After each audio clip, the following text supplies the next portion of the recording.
Now you might have heard that we did in fact have a Tamiya shipment arrive. Well, within that Tamiya shipment is this all new TT02 from Tamiya.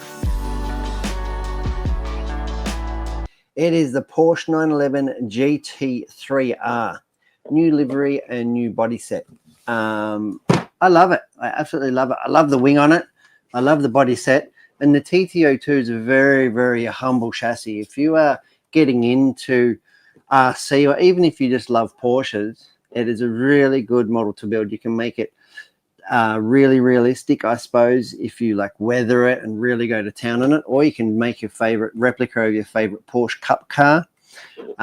Yeah, it's really endless, but it is a great way to get into RC. And even if you've been into RC a long time, like I have, it's a really good little palette cleanser, if you will, of a kit. A really nice little kit.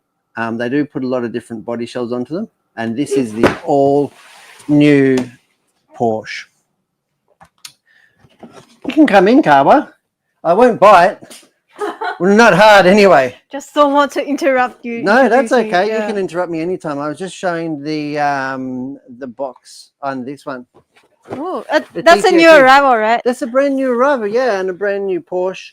And the TT02, like I said, it's their base model kit. So all these boxes are actually the same. They just put a sticker on. Oh. So they just put a sticker on here. Yeah, I can tell, yeah. And they keep this TT. That's how they keep the price down, and they keep the quality up. So nice. There's more there too. We'll have a look after. But you tell me.